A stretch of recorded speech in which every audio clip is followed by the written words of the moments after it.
Gurjar Singh ji G7 ਜਿਹੜੇ ਮੁਲਕ ਆ ਹੁਣ ਉਹਨਾਂ ਨੇ ਕਹਿੰਦੇ ਵੀ ਇਹ ਫੈਸਲਾ ਲਿਆ ਆ ਤੇਲ ਦੀਆਂ ਕੀਮਤਾਂ ਨੂੰ ਲੈ ਕੇ ਕਹਿੰਦੇ ਵੀ ਜਿਹੜੇ ਐਮਰਜੈਂਸੀ ਸਟਾਕ ਪਾਈਲ ਆ ਉਹਨਾਂ ਦੇ ਵਿੱਚ ਟੈਪ ਇਨ ਕਰਨਗੇ ਤਾਂ ਜੋ ਤੇਲ ਦੀਆਂ ਕੀਮਤਾਂ ਹੋਰ ਜ਼ਿਆਦੀਆਂ ਨਾ ਵਧਣ ਉਹਨਾਂ ਦੇ ਆਪੋ ਆਪਣੇ ਇਲਾਕਿਆਂ ਦੇ ਵਿੱਚ ਸੋ 20 ਤੋਂ 30% 20% ਤੋਂ ਵੱਧ ਦਾ ਜਿਹੜਾ ਤੇਲ ਦਾ ਵਪਾਰ ਆ ਜਾਂ ਰਸਤਾ ਆ ਉਸ ਨੂੰ ਇਸ ਟਾਈਮ ਬੰਦ ਕੀਤਾ ਹੋਇਆ ਆ ਸਿਰਫ ਚਾਈਨੀਜ਼ ਜਾਂ ਰਸ਼ੀਅਨ ਸ਼ਿਪਸ ਨੂੰ ਹੀ ਈਰਾਨ ਵਾਲੇ ਜਿਹੜੇ ਉਹ ਲੰਘਣ ਦੇ ਰਹੇ ਹੈਗੇ ਨੇ।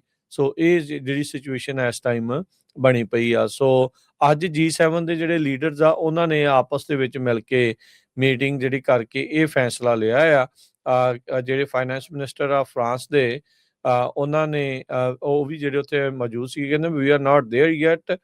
ਪਰ ਬਰਸਲਸ ਦੇ ਵਿੱਚ ਜਿਹੜੇ ਰਿਪੋਰਟਰਸ ਨਾਲ ਗੱਲ ਕਰਦੇ ਹੋਏ ਕਿਹਾ ਵੀ ਅਸੀਂ ਸਿਚੁਏਸ਼ਨ ਨੂੰ ਬਹੁਤ ਨਜ਼ਦੀਕ ਤੋਂ ਵਾਚ ਕਰ ਰਹੇ ਹਾਂ, ਦੇਖ ਰਹੇ ਹੈਗੇ ਆ। ਸੋ G7 ਵਾਲਿਆਂ ਨੂੰ ਵੀ ਜਿਹੜੀ ਇਸ ਟਾਈਮ ਫਿਕਰ ਪਈ ਆ। ਯੂਰਪ ਦੇ ਮੁਲਕਾਂ ਦੇ ਉੱਤੇ ਤਾਂ ਇਸ ਦਾ ਕਾਫੀ ਜਿਹੜਾ ਉਹ ਅਸਰ ਪੈਣਾ। ਅਮਰੀਕਾ ਦੇ ਉੱਤੇ ਵੀ ਜਦੋਂ ਪੈ ਹੀ ਰਿਹਾ ਤਾਂ ਓਬਵੀਅਸਲੀ ਸਾਰੀ ਦੁਨੀਆ ਤੇ ਹੀ ਜਿਹੜਾ ਉਹ ਪੈਣਾ ਆ। ਪ੍ਰੀ-ਵਾਰ 10 ਦਿਨ ਪਹਿਲਾਂ ਦੇ ਨਾਲੋਂ ਹਰਜੋਤ ਸਿੰਘ ਜੀ 50% ਵੱਧ ਕੀਮਤਾਂ ਜਿਹੜੀਆਂ ਉਹ ਤੇਲ ਦੀਆਂ ਵੱਧ ਚੁੱਕੀਆਂ ਹੈਗੀਆਂ ਆ। ਸੋ ਇੰਨਾ ਜ਼ਿਆਦਾ ਜਿਹੜਾ ਜੰਪ ਹੋਇਆ ਆ। ਇੱਕ ਵੀਕ ਦੇ ਵਿੱਚ ਕੈਲੀਫੋਰਨੀਆ ਦੀ ਐਵਰੇਜ ਜਿਹੜੀ ਉਹ ਪ੍ਰਾਈਸ US ਦੀ ਜਿਹੜੀ ਐਵਰੇਜ ਪ੍ਰਾਈਸ ਆ ਉਹ 47 ਸੈਂਟ ਯਾਨੀ ਕਿ ਅੱਧਾ ਡਾਲਰ US ਦੀ ਜਿਹੜੀ ਐਵਰੇਜ ਪ੍ਰਾਈਸ AAA ਦੇ ਮੁਤਾਬਕ ਉਹ ਵੱਧ ਕੇ ਜਿਹੜੀ ਉਹ $3.5 ਨੂੰ ਅੱਪੜ ਗਈ ਹੈਗੀ ਆ। ਸੋ ਇਹ ਜਿਹੜੀ ਸਿਚੁਏਸ਼ਨ ਆ ਉਹ ਬਣੀ ਆ ਤਾਂ ਤੁਸੀਂ ਕੈਲੀਫੋਰਨੀਆ 'ਚ ਆਪੇ ਹਿਸਾਬ ਲਾ ਲਓ ਵੀ ਕਿੱਥੇ ਨੂੰ ਇਹ ਗੱਲ ਜਿਹੜੀ ਉਹ ਗਈ ਹੋਣੀ ਆ। ਸੋ ਆਇਲ ਟੈਂਕਰ ਨੂੰ ਕਹਿੰਦੇ ਜੇ ਲੰਘਣ ਦੀ ਕੋਸ਼ਿਸ਼ ਕੀਤੀ ਅਸੀਂ ਅੱਗ ਲਾ ਦਿਆਂਗੇ, ਸੋ ਉਹਨਾਂ ਨੂੰ ਸਾੜ ਦਿਆਂਗੇ। ਸੋ ਉਹ ਵੀ ਸਿਚੁਏਸ਼ਨ ਜਿਹੜੀ ਉਹ ਖਾਸੀ ਜਿਹੜੀ ਪ੍ਰੋਬਲਮ ਆ ਉਹ ਬਣੀ ਪਈ ਆ। US ਦੇ ਵਿੱਚ ਜਿਹੜੇ ਸਟ੍ਰੈਟੇਜਿਕ ਪੈਟਰੋਲੀਅਮ ਰਿਜ਼ਰਵ ਨੇ ਉਹ 415 ਮਿਲੀਅਨ ਬੈਰਲ ਆਇਲ ਦੇ ਆ। ਇਹ ਟੋਟਲ US ਦਾ ਜਿਹੜਾ ਸਟ੍ਰੈਟੇਜਿਕ ਰਿਜ਼ਰਵ ਨੇ ਤੇਲ ਦੇ, ਤੇ ਕਹਿੰਦੇ ਵੀ ਇਹ 4 ਦਿਨ ਤੋਂ ਵੀ ਘੱਟ ਜਿਹੜੀ ਗਲੋਬਲ ਆਇਲ ਡਿਮਾਂਡ ਆ ਉਹ ਇੰਨਾ ਕੁ ਹੀ ਜਿਹੜਾ ਉਹ ਹੈਗਾ ਆ। ਸੋ ਕਹਿੰਦੇ ਵੀ ਜੇ ਕੁਝ ਹੋਰ ਵੀਕ ਇਹ ਜਿਹੜਾ ਸਟ੍ਰੇਟ ਆ ਉੱਥੇ ਸਪਲਾਈ ਚੋਕ ਰਹੀ ਤਾਂ ਸਿਚੁਏਸ਼ਨ ਜਿਹੜੀ ਆ ਉਹ ਹੋਰ ਵੀ ਜ਼ਿਆਦਾ ਮਾੜੀ ਜਿਹੜੀ ਉਹ ਬਣ ਸਕਦੀ ਆ।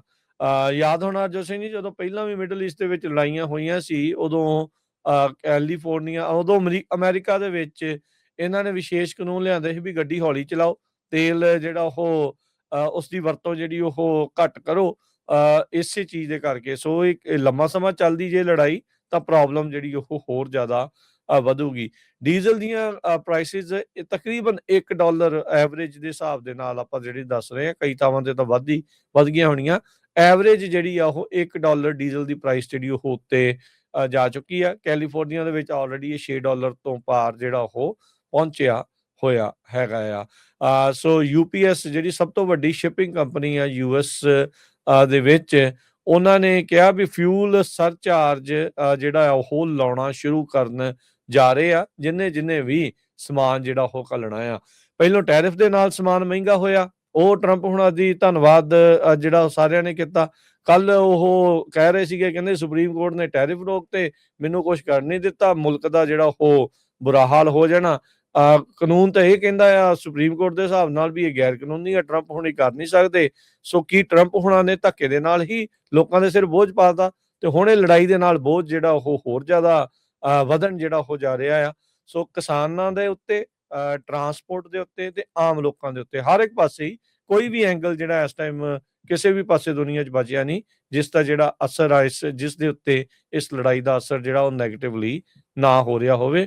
ਹਾਂ, ਜੇ ਤੁਸੀਂ military complex defence military complex ਦੇ ਵਿੱਚ ਹੈਗੇ ਆ ਫਿਰ ਤੁਹਾਡੇ ਲਈ ਫਾਇਦਾ ਹੀ ਫਾਇਦੇ ਆ ਕਿਉਂਕਿ ਤੁਹਾਡੇ ਹੁਣ ਹਥਿਆਰ ਵਰਤ ਹੋ ਰਹੇ ਆ ਤੇ ਨਵੇਂ ਹਥਿਆਰ ਜਿਹੜੇ ਉਹ ਵਿਖਣ।